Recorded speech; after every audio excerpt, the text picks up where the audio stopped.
Hello, my name's Steven Dickens, and the best advice I ever got was that 50% of sales is just turning up. And here we are, just standing up. What's up, Steven? How are you? Yeah, good, Phil. Good. Good to be on the show. Good. Thanks for inviting me on the show. Absolutely. So who gave you that advice and how's that changed your life? So, that advice comes from one of my execs way, way, way, way, way back, so many years ago, back when I was a junior rep working for Computer Associates. It was Sean Larner, who was the vice president of sales in the UK at the time for Computer Associates. And this was 1995. I'll age myself now, but just when mobile phones were starting to become sort of something that every rep carried, we were just starting to do email, as a really sort of primary method of starting to engage with people. And we was just starting to go digital. Let's put it that way. Back in the day, yes, I am that old. So this is me, age 22, and Sean was a seasoned, wizened old sort of sales director back then, and he was watching this transition happen. And it was really just a case of, guys, you still got to turn up. This is still a relationship business. People buy from people. All those kind of things we've heard for decades. And I think it's more important now. We're on a StreamYard. We've met via social media. All of the wonderful things that are available to us. And I love the way we get to interact with people these days. But sales is still a people business. People still buy from people. And I've seen average reps deliver fantastic quota performance because they prioritized turning up, building relationships. And if an average rep can do that, if you imagine that you're a fantastic rep, and we'll let you decide that for yourself, what can you supercharge your performance by thinking about turning up? So I carried that experience with me and that comment with me. And whilst we're doing all of these things, when I was managing my sort of sales teams, the next question I would always ask on a cadence call or that forecast call, or when are you next in front of the customer? And it's very easy to say, I'm calling them next week. And, we've been back and forth on email, and I DM'd them on Twitter, and we were chatting on LinkedIn. All great. When was the last time, and when is the next time you're face to face with that customer? And that's got harder over the last 18 months. But I think it's going to be something that's vital for us going forward. Wow. I love that, man. Those two questions are really powerful, and I think that's a great way to frame as we think about this. When's the last time that you were face to face with a customer or prospect? When is the next time? And real calendar stuff. To your point, it's great to send a DM on Twitter or on LinkedIn, on Facebook. It's better to have time like this. Where we're face to face, we're asking each other questions, we're going back and forth, we're conversing, we're connecting, we're being people instead of just particles. Is that kind of important too? The other piece is we're all on calls with lots of people these days. It's very easy for an executive to join a Zoom, and that's great, and that helps. But if there's 4 or 5 or 6 or 7 people on a Zoom or a WebEx or a Teams or whatever your platform of choice is, has your customer got their camera turned on? Are they engaged? Are you actually having a customer conversation? Or are you in broadcast mode to your client and they're passively listening, if they're listening at all? So maybe you can't meet them face to face, but hey, can I grab you for 20 minutes after that big presentation just for you and I to go through it and for me to get your reaction one-to-one? Because if you were in person, you'd walk out to reception with your customer one-to-one, and they'd go, Bob, I didn't like the way Bob positioned that to Fred on my team. We're going to have to really work on that because, Bob missed a couple of the bullets that I wanted him to cover, and Fred's not going to get it.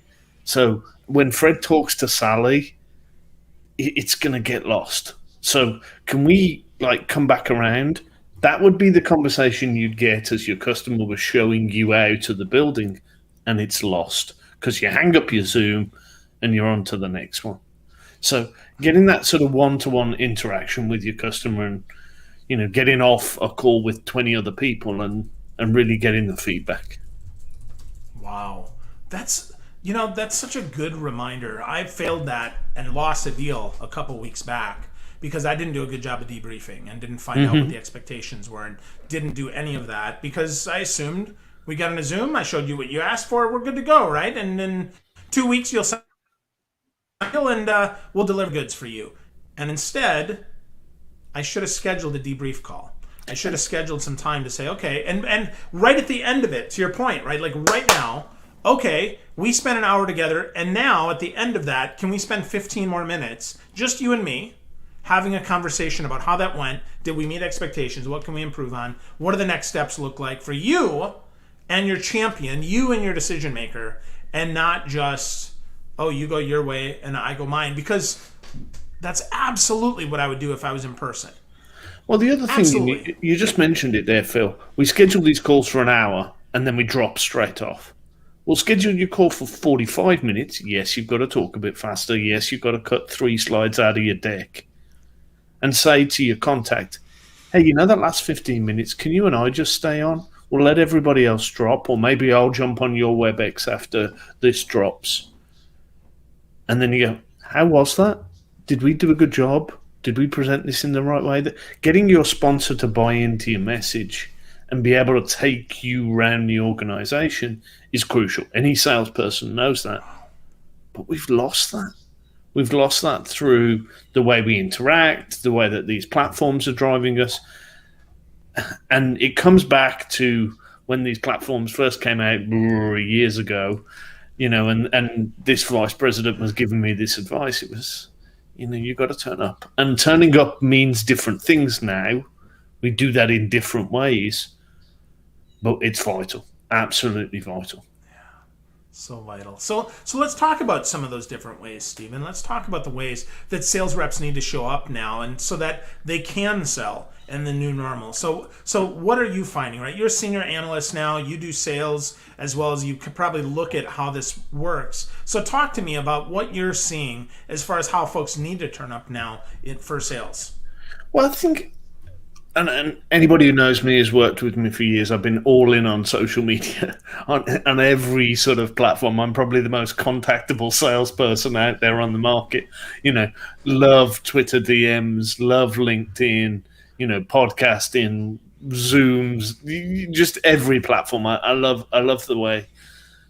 But I think you've got to sort of keep that personal connection, and finding your customer's platform of choice. Anybody who knows me will know that I love Twitter. One of the best ways to get hold of me is to Twitter DM me. I use LinkedIn that way. Email? Okay, yes, I'm on it. Do I like it? No. When I was at IBM, the best way to get hold of me internally was Slack. Finding your customer's preferred platform of choice, so I used to have a sales team in China. Platforms are completely different in China. The way I built a relationship with my rep and my sales manager over there who didn't have great conversational English, way better than my Mandarin, by the way, but not great conversational English, was WeChat. When I went to China, they got me on WeChat, never used it before, and we'd be having calls and he'd be giving me this backstory to deals over WeChat because he was uncomfortable having a conversation.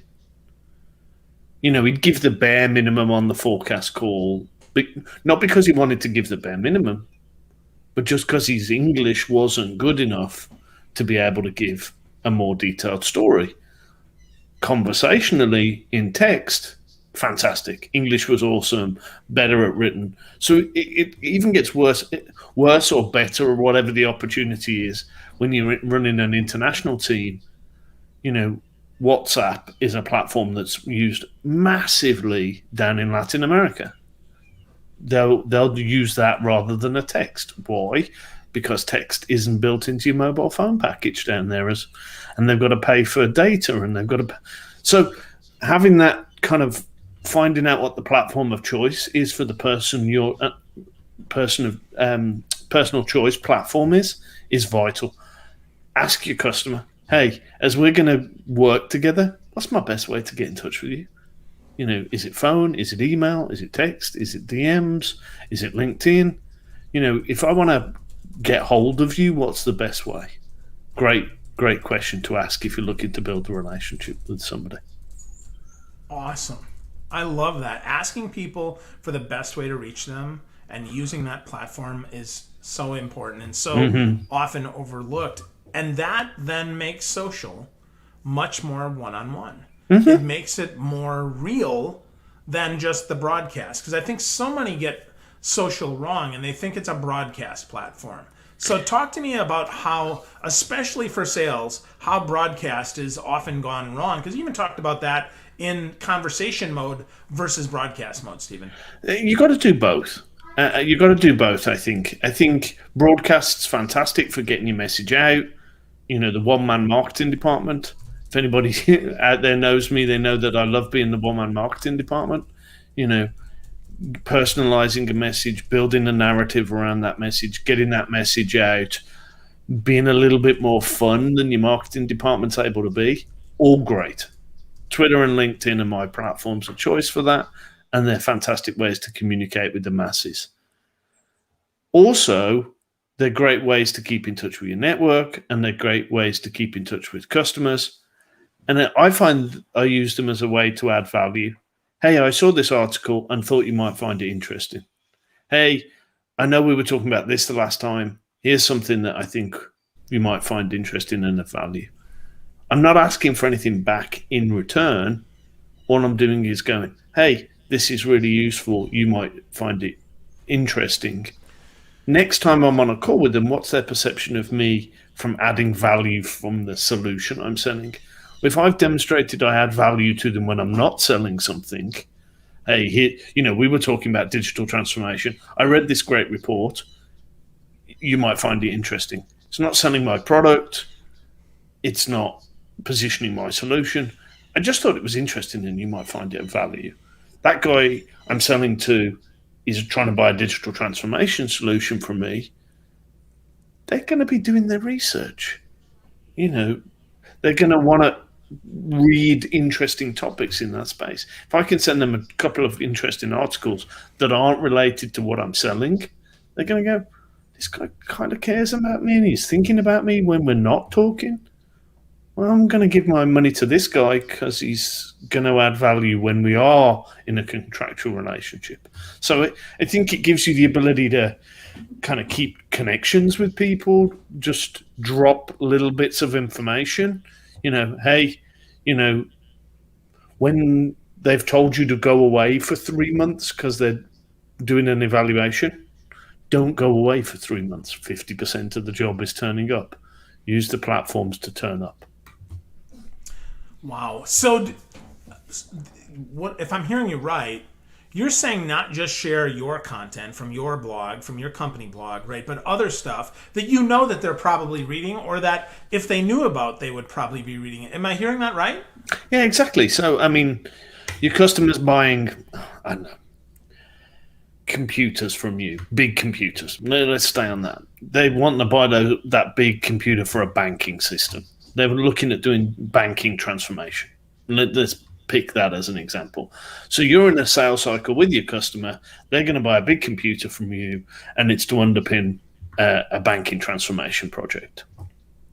You're the computer salesperson. Customer's buying a transformation project.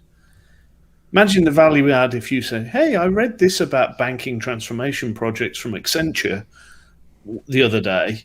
It's got nothing to do with my product, but I just thought it was interesting. You came to mind when I was reading it. FYI, over to you. A couple of weeks later, it's like, hey, I'm reading this about this software vendor who's doing banking transformation projects. It just made me think of our conversation a couple of weeks ago. I thought I'd send it over. 2 bits of content, got nothing to do with me selling big computers. but demonstrates two things to my customer. I'm reading and trying to become eminent in the space. So I'm trying to understand what you're doing as a customer. I sell computers, but I'm trying to have a broader lens to think about what your project is. And I'm thinking about you as a customer and what you're going through, and trying to add value by sending you some information. So yes, I've got to send you the blog that my VP wrote on banking transformation and how our product's awesome. Yeah, I got to send you that. But if I send you a couple of other things as well, you're like, oh, this rep's a bit different. He doesn't just send me the stuff that he should send me. That's so funny. And you're so right on. I mean, the value that you can add is so impressive when you think beyond just your corporate blog. When you think about, how else can I add value, right, to the bigger challenges that you have? And maybe if you had a good conversation in this new normal and you find out that, well, maybe your project isn't the number one project, but if you could just get this one done, this can be next. Well, maybe if you see something that solves that first problem, perhaps you can move yours along faster. Are you seeing that too, Steven? Yeah, exactly. I mean, so many people don't follow what their customers are posting on social media. I mean, if you're selling to the CIO of this bank, we'll stay on this bank again, and he's posting LinkedIn messages about this digital transformation project. And to use your example, he's got to get the call center piece done first. And he's, you can see what he's liking and what he's reading and who he's interacting with. Then the next time you're on the call with us, I see you're looking at this customer sort of platform. It's nothing I know about, but just tell me about that. Why is that important? I just was checking you out on LinkedIn. Guilty. I'm stalking you. I apologize. But why is a customer platform really interesting for you right now? Well, and the customer just offloads, tells you what their priorities are, and just goes through and, well, I know it's not your project, but I got to get this one done first. Yes, it's a tiny little bit of information, but it's like, oh, okay. Well, can our stuff help that stuff? What do I need to do to make that bit a bit more successful? Is there something, it's not my bit of the company, but we've got some people who work in that space. Maybe I can connect you to somebody.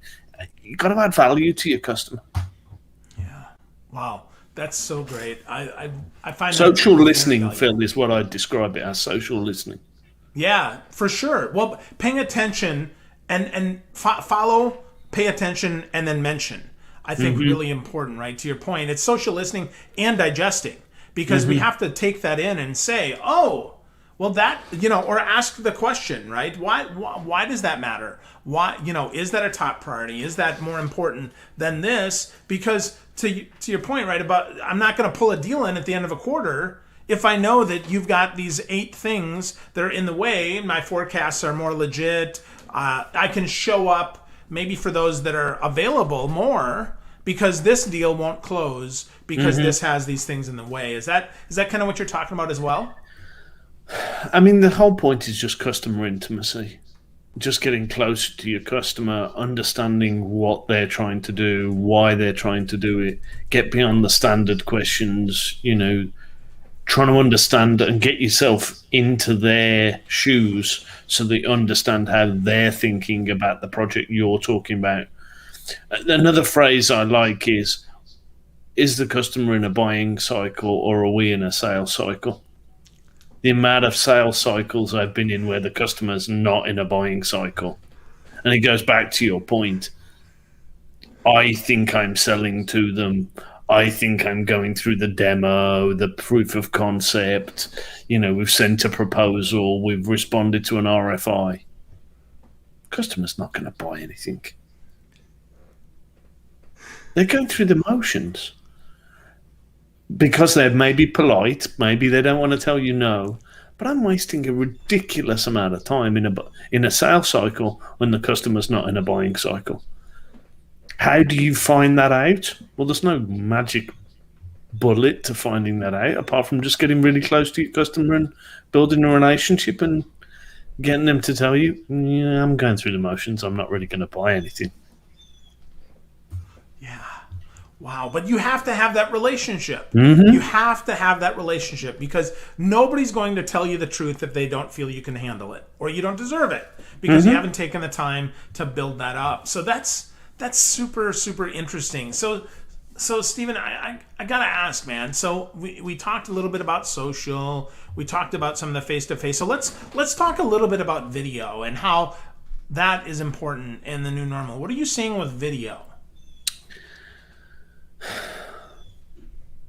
You got to be as professional on video. So get your lighting right.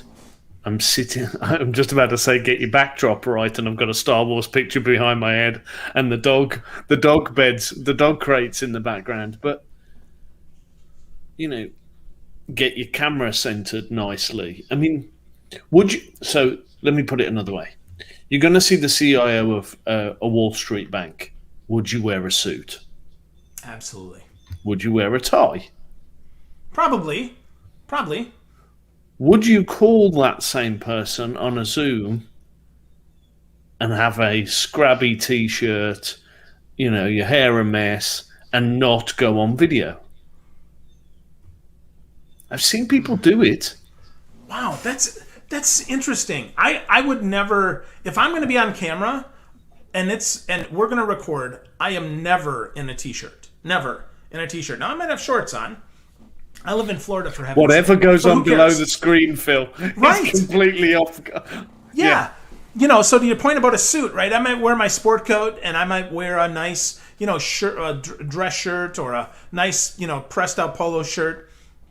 That's so interesting. So showing up, right? Showing up as we would in person, I think is great advice. And one of the other things, and you're not able to do it on StreamYard. I don't have a green screen, but get a nice corporate background.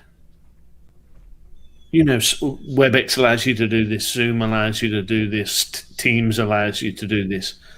Get a nice corporate background. Put your company logo in the top right-hand corner. Maybe put, if it's a nice picture of the product that you're responsible for selling, look professional. Because you're making a first impression, right? The same reason you'd wear a tie and that suit is to manage the first 5 seconds of the making impression. Invest in a Loom Cube to do lighting. I mean, I'll turn mine off so you can see the difference. Yeah, very different. I've got a nice podcast mic and a headphone in. Why? Because the audio sounds great. Yeah. Total expenditure on all of this, $150 probably. Worth doing. Same reason I buy ties and pocket squares and cufflinks for my shirts, because making a first impression is important. Yeah. Wow. So let's recap some of the stuff you said. So first impressions matter. Let's make sure we've got at least a solid background, something that looks somewhat professional. Dress for the occasion as though you'd meet them in person. Show up that way. Add some lighting. Get a good microphone. Get something so that you can hear them and not echo. That's great. Try to set our meetings for 45 instead of an hour, so we can take 15 minutes at the end, one-on-one, and connect with that. Use social, both the broadcast as well as for private messaging, so we can get in touch with people.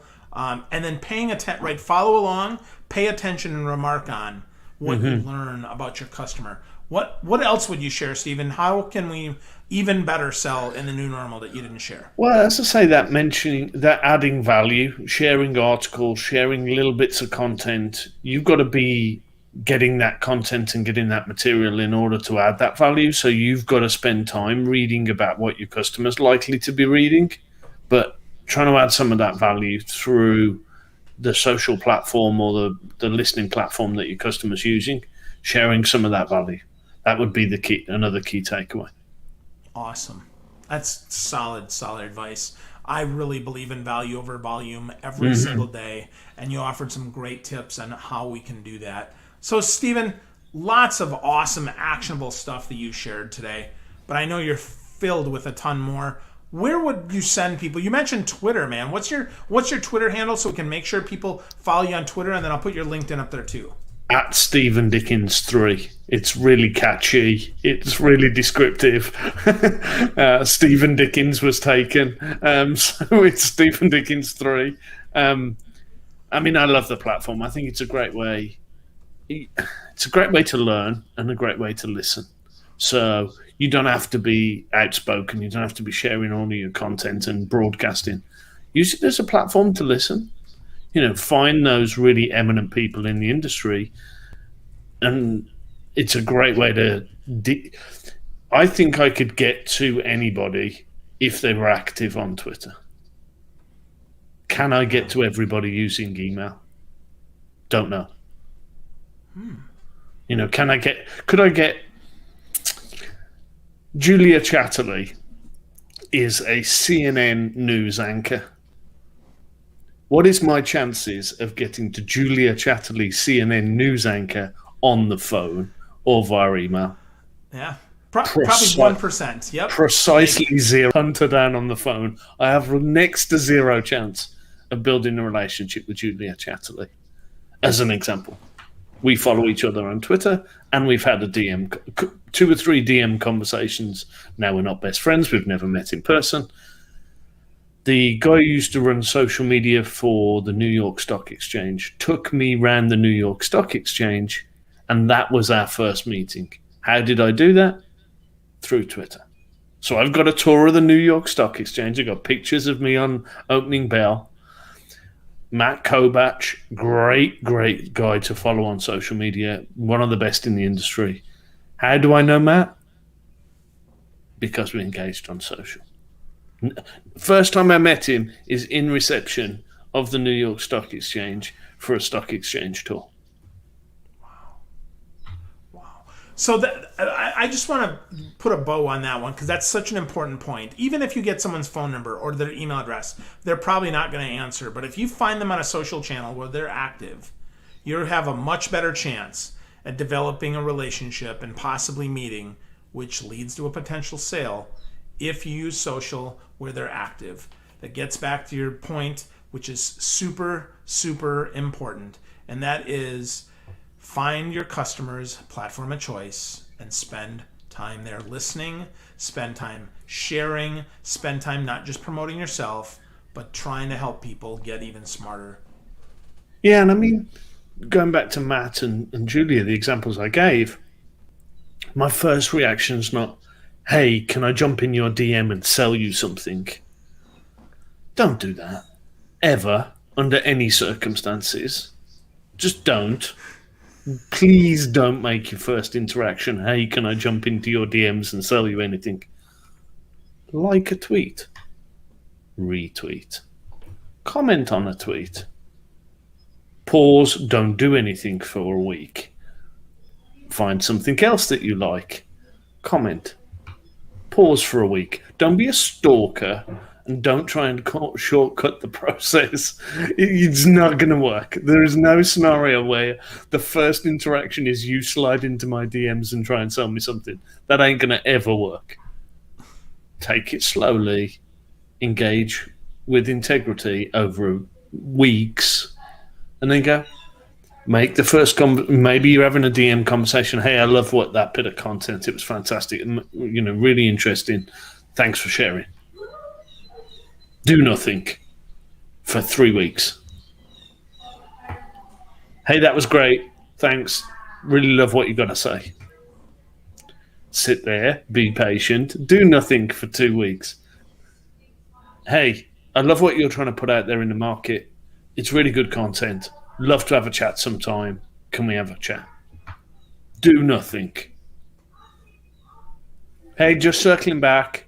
Never heard from you. Love to have a conversation at some point. This is, love the messaging you're putting out. Think I could help. Love to chat. Here's my email address. Do nothing. My point, Phil, is it takes time. If you're going to build a relationship with these people, they're busy. They maybe got 100 DMs if there's somebody with a big following. They got to know who you are. They got to check you out on your platform. They maybe got to follow you. It's going to take you weeks to get to this person. But if there's somebody worth getting to, weeks is worth waiting. Yeah. Wow. Takes time. Yeah. Well, the illusion of intimacy sends many relationships down the rabbit hole of negativity. So instead, to your point, patience is the virtue here. And being persistently valuable, not persistently annoying, is a great lesson and something we all can you record that and put it on a coaster? Can we sell Absolutely. that and create some merch, Phil? Let's go back. We'll get t-shirts. That's the clip of the show. Persistently. Don't be persistently annoying. Be persistently adding value. That's the equation we're all striving for. Absolutely. Absolutely. So great stuff. So folks, if you're listening to this and you're like, holy crap, Steven is brilliant like I am, I encourage you, give him a follow on Twitter. Check him out at Steven Dickens 3. Super simple to do. Slide into his DMs with value, not with annoyance. Don't sell me anything on that first DM. That's if you do, you didn't listen to this podcast. That's right. Yeah. And get to know Steven. He's also awesome on LinkedIn. He's doing a lot of great stuff there with the folks at Futurum. Steven, I just appreciate all the insight you shared today. So much good stuff. How we can sell in the new normal by being in more conversational mode, by turning up, by showing up more one-to-one than ever before. Great insight, Steven. Thank you, man. I really appreciate it. Thanks for having me on the show, Phil. My pleasure.